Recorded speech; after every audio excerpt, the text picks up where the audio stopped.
오늘 본문의 말씀을 보면 한 여인이 예수님의 옷을 만졌다라고 하는 사건을 기록을 하고 있습니다. 근데 이 사건을 보면 앞뒤를 반면 볼 필요가 있습니다. 그 본문 사건 이전에 보면 예수님이 많은 기적을 행하셨죠. 계속해서 능력을 행하시는 그런 말씀을 기록을 하고 있습니다. 바람을 꾸짖어서 풍랑을 잔잔하게 한 사건이라든지, 혹은 군대 귀신을 다 몰아내고 그리고 사람을 온전케 하시는 역사라든지요. 또 그러면서 이제 지나가는데 회당장의 딸아이, 외동딸이 죽어간다라고 하는 소식을 듣습니다. 그리고는 우리 집에 오셔서 우리 딸을 좀 살려달라고 요청을 합니다. 그래서 예수님께서 이제 그 집으로 가는 길입니다. 그 집으로 가는 도중에 수많은 사람들이 주님을 따라가죠. 그러는 상황 속에서 밀치고 밀고 밀리고 그래가면서 앞뒤로 구름같이 주님과 함께 갑니다. 그러는 상황 속에 누군가가 예수님께 와서 옷에 손을 대었습니다. 그랬더니 그 사람이 치료받았다라고 하는 것을 말씀을 합니다. 그래서 주님께서 묻습니다. 누구냐? 내 옷에 손을 댄 사람이 누구냐라고 묻습니다. 베드로가 뭐라고 그래요? 주님, 이렇게 사람들이 많이 읍해가지고 서로가 밀고 밀리는데 그렇게 누구든지 다 할 수 있지 않겠습니까? 이야기를 합니다. 그랬더니 주님께서 말씀하시죠. 아니다, 내게서 능력이 나갔다, 그렇게 말씀하십니다. 그래서 보니까 이 여인이 고백을 하죠. 제가 주님의 옷에 손을 만지고 그랬다라고 고백을 합니다. 그때 주님께서 그 여인에게 말씀하신 것이 뭐라고 말씀하세요? 딸아, 내 믿음이 너를 구원하였다. 그리고는 평안히 가라라고 말씀을 하고 있습니다. 그러면 이 여인은 어떤 병에 걸렸느냐? 이 혈류증이라고 하는 병에 걸렸는데요, 이 병은 단순히 그냥 피를 계속 흘리는 그런 병인데, 이것은 어떻게 보느냐 하면 그 당시에는 한센병과 같이 취급을 했습니다. 그 한센병은 나병 환자는 저주받았다라고 보는 거거든요.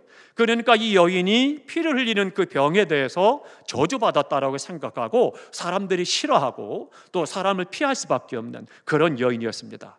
그런데 12해 동안 앓았으니 얼마나 고통스럽겠습니까? 굉장히 힘든 거죠. 그런데 내가 피를 흘리네, 이거 어떡하지? 그리고 만 것이 아니에요. 여러 가지 방법을 동원해서 누가 용하다면 찾아가서 어떻게든 고쳐보려고 했고, 누가 민간요법을 얘기를 해서 먹는 게 뭐가 좋다고 하면 또 그거 구해서 먹기도 하고, 다양한 방법으로 이 여인이 애를 썼다는 겁니다. 가만히 있질 않았다는 거죠. 그런데 고침받지 못하고 계속 고통 가운데 있는데 희소식이 들려옵니다. 예수란 사람이 수많은 병자들을, 각색 병자들을 고치신다. 그 이야기를 듣게 됩니다. 얼마나 좋겠습니까? 지푸라기라도 잡는 심정을 가지고 주님께 찾아오게 된 거죠. 그래서는 수많은 사람들이 있으니까 어떻게 되겠습니까? 운이 좋게 그 앞쪽에 있었겠습니까? 아닙니다. 수많은 사람들이 움집해 있고 주변에 제자들이 함께 따라가는데 사람들이 제쳐서 앞으로 가서 주님의 옷에 손을 대게 됐습니다. 그러면 이 여인이 그렇게 사람들을 제치고 나아갈 때 다른 사람들이 가만히 있었겠습니까? 너 힘들지? 너 아프지? 그래, 네가 앞에 가. 네가 예수님께 가면 될 거야. 양보하고 이해해 줬을까요? 아닙니다. 너 뭐야? 왜 이러는 거야? 사람이 이렇게 사람 많은데 이 사람이 왜 그러는 거야? 혼내고 난치거나 윽박지르고 좋지 못한 소리를 들었을 거예요. 그러나 그런 거에 관여하지 않고 이 여인은 오직 예수님께 가서 내가 나을 수 있다라고 하는 믿음을 가지고 가서 주님의 옷에 손을 대게 됐다라고 하는 거죠. 그러니까 많은 돈을 허비하고 건강은 계속해서 무너지고 그리고는 고통을 당했지만 예수님에 대한 소문을 듣고 여인은 간절히 주님 앞에 나아갔던 거죠. 그러니까 이 여인이 고침을 받게 됐습니다. 주님께서 묻죠. 내 몸에 손을 댄 자가 누구냐? 그렇게 말씀을 하고 있는 거죠. 그때 이 여인이 고침을 받았는데 그것을 보면 첫 번째는 그겁니다. 간절함이 있었다는 거예요. 이 간절함이 없으면 절대 불가능한 일입니다. 우선은 사람들이 많이 문집해 있죠. 몸에서는 냄새가 나죠. 그리고 많은 사람들이 침방, 많은 어려움을 겪었죠. 또 힘든 상황이 됐죠. 모여있죠. 어떻게 하면 좋겠습니까? 참 어려운 일이에요. 그런데 너무나도 간절하기 때문에, 그러니까 누가 뭐라고 하든 나는 오직 주님을 만나고 내가 치료받을 수 있을 거라는 기대를 가지고 믿음을 가지고 헤쳐서 주님 앞에 나아가고 손을 댄 겁니다. 간절함이 있을 때, 그때에 우리가 많은 역사가 이루어지는 것들을 보게 됩니다. 세상에서도 그러잖아요. 지난번 이번 올림픽 맞고 지난번 올림픽 때 어땠습니까? 우리나라 펜싱 선수가 펜싱하는데 점수가 4점 차이가 나는데 도저히 불가능하죠. 상대 선수는 한 점만 더 따면 이기는 거고 금메달을 따는 거고, 우리 선수는 어때요? 5점을 따야, 4점 차가 되면서 5점을 따야 금메달을 따는 거죠. 그런데 이것이 불가능한데도 불구하고 그 친구가 뭐라 그래요? 계속 앉아서 할 수 있다, 할 수 있다, 할 수 있다 되뇌기잖아요. 계속 되뇌는 것이 그것이 단순한 쿠에이즘이 아닙니다. 그게 아니라 간절함이라는 거예요. 그 간절함이 있을 때 자신의 몸에서 용기가 생기고, 그리고 또 힘이 나서 그 역전을 해서 금메달을 따게 된 거죠. 온 세계가 매스컴이 다 이것을 방송을 하고 알려주고, 많은 사람들이 그것 통해서 용기를 얻었습니다. 더 나아가서 우리가 믿음으로 주님 앞에 간절함이 있어야 된다는 거죠. 이번 부흥성회에 하나님의 은혜에 대한 간절함이 있기를 바랍니다. 간절하셔야 돼요. 간절하지 않으면 몇 번 기도하다 마는 거예요. 그리고 뭐라고 그래요? 하나님께서 나에게 안 주시네. 그리고 허허 그냥 말아버리는 거죠. 그 신앙 성장하지 못합니다. 하나님의 은혜 경험하지 못합니다. 문제 해결되지 않습니다. 그렇기 때문에 간절함이라는 것이 얼마나 중요한지 모릅니다. 간절하면 하게 되어 있는 거예요. 간절할 때 하나님은 능력으로 역사하십니다. 간절함이 기적을 만들게 된다라고 하는 거죠.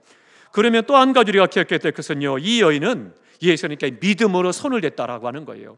이 간절한 믿음이 있었기 때문에 손을 댈 수가 있었다라고 하는 거죠. 그러니까 우리의 간절한 믿음을 하나님은 보신다라고 하는 것을 기억해야 됩니다. 그 두 번째는 그거예요. 믿음이 기적을 만드는 겁니다.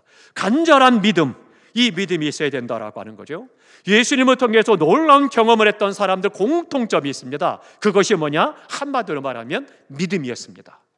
그러니까 믿음이 있는 자를 통해서 하나님은 역사하시고, 믿음이 있는 곳 하나님은 능력을 행하셨고, 기적이 나타나고 문제가 해결되어지고 또 새로워지는 역사들을 경험할 수가 있었던 것입니다. 중풍병자가 있었습니다.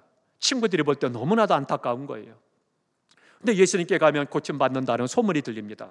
그러니까 친구를 불쌍히 여겨서 4명의 친구들이 이 중풍병 걸린 친구를 뇌교통의 침대를 붙잡고 옮겨서 주님께 데리고 왔습니다.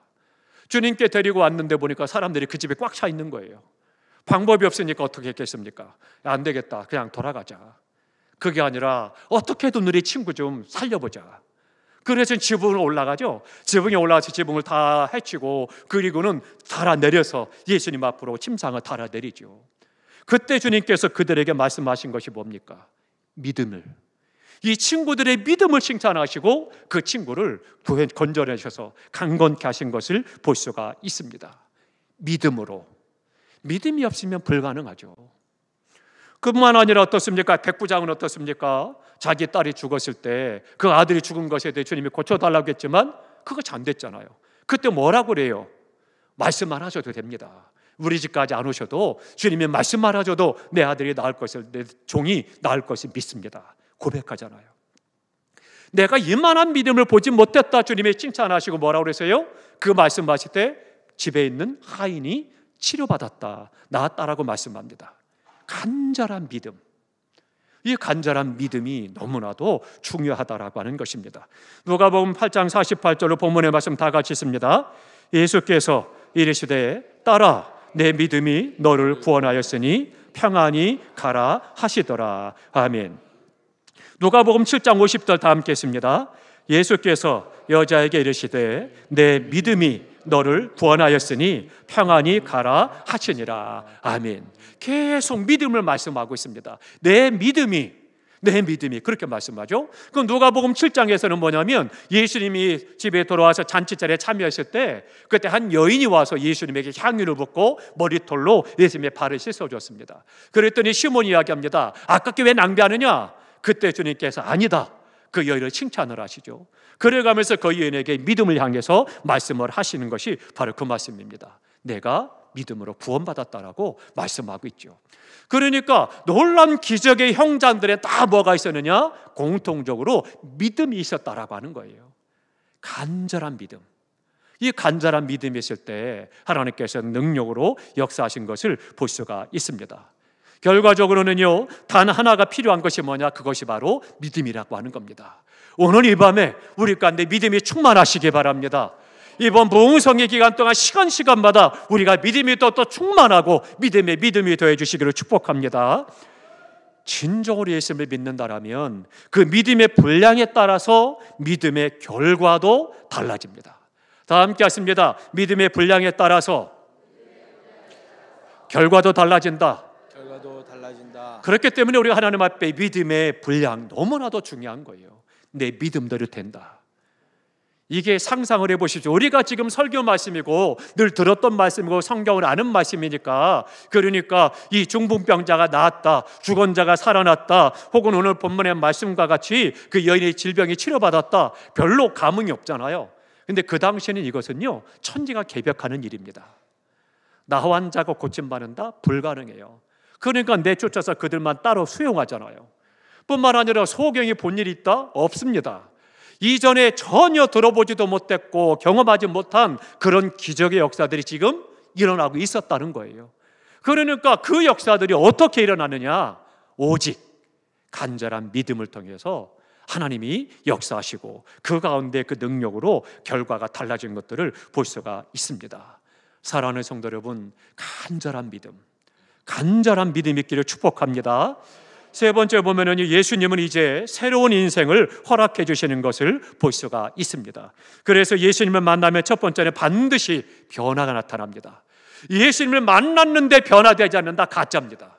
죄송하지만 예수님을 만나면 변화되게 되어 있어요. 생각이 바뀌고요, 감정이 바뀌고요, 언어가 바뀌고요, 행동이 바뀌고 인생이 바뀌게 되어 있는 겁니다. 그렇기 때문에 그 사람이 중정으로 주님을 만나면 변화가 나타납니다. 그래서 영과 육과 또 그것이 새로워지기 때문에 반드시 변화하도록 되어 있는 겁니다. 우리가 다시 한번 살펴야 됩니다. 우리가 이번 부흥성을 통해서도 이 밤에 우리가 기도할 때에 성령께서 우리 안에 충만함으로 말미암아 변화된 삶, 더 성숙한 하나님의 사람으로 세워지기를 주님의 이름으로 축복합니다. 또 하나 두 번째는요, 예수님을 만나면 자유하게 됩니다. 나를 묶고 있는 모든 것, 나를 힘들게 하는 모든 것, 예를 들면 트라우마, 이것도 마찬가지입니다. 그런 것으로부터 자유하게 만드는 하나님의 은혜를 경험하게 되는 거예요. 그렇기 때문에 내가 물질에 매여 있던 사람이 주님을 만나고 나니까 이제 물질에 대해서 자유한 거예요. 예전 같으면 그 물질 때문에 울고 웃고 물고 난리가 날 텐데, 그런데 있어도 괜찮고 없어도 괜찮고 그냥 감사하고 주시는 대로 살지, 변화되는 거예요. 그렇기 때문에 주님을 만나면 자유하게 되는 겁니다. 오늘날을 올가매고 그것만 생각하면 마음이 불편하고 마음이 힘들고 어려운 것도 주님을 만나면 이제는 자유하게 되는 거예요. 그것 때문에 고통하고 염려 근심하고 잠 못 자던 것들이 이제는 자유해지니까 코를 더렁더렁 골면서 단잠을 잘 수 있는 거죠. 오늘 우리의 삶 속에 주님을 만나면 자유하게 되어 있는 겁니다. 혹시 나를 살펴보시기 바랍니다. 내가 무엇만 하면 그렇게 힘들고 어려운가 한번 살펴보시기 바랍니다. 그것 주님을 만날 때 주님 안에서 내가 자유함을 얻게 되면 아무것도 아니게 되는 거죠. 그렇기 때문에 우리 모두가 다 주님 안에서 참된 자유를 누리는 귀한 믿음이 있기를 축복합니다. 또 하나 세 번째는요, 예수님을 만나면 문제가 해결된다라고 하는 겁니다. 신체적인 문제, 관계적인 문제, 환경적인 문제, 이런 모든 문제들, 영적인 문제까지도 해결되게 되어 있어요. 우리가 산마음으로 간절한 믿음으로 좀 앞에 나아갈 때 이런 것들이 자유케 되어지고 변화가 생기고 해결되는 은혜를 체험할 수가 있는 거죠. 이 여인은 어때요? 이것이 다 해결이 된 거예요. 간절한 믿음이 있었기 때문에, 그렇기 때문에 누가 뭐라고 해도 그가 주님을 만남으로 손을 댔을 때 그렇게 트라우마가 되고 평생에 고통했던 그 아픔이 치료되어지고 그의 인생이 새로워지고 얼마나 감사와 감격과 기쁨이 넘치겠어요. 새로운 인생을 살아갈 수 있는 거죠. 진실로 우리가 주님 안에서 다시 한번 말씀을 통해서 주님을 만나고 기도를 통해서 주님을 만나고 또 예배와 찬양을 통해서 그리고 순종을 통해서 주님을 만날 수가 있습니다. 우리가 예수님을 만나기 위해서 간절히 믿음으로 찾으시기 바랍니다. 인생이 새로워지고 우리의 모든 문제가 사라지고 주님 안에 참된 평안과 자유와 감격 속에서 하나님을 섬기고 이 땅에서 영광스러운 성도의 삶을 살아갈 수 있기를 축복합니다.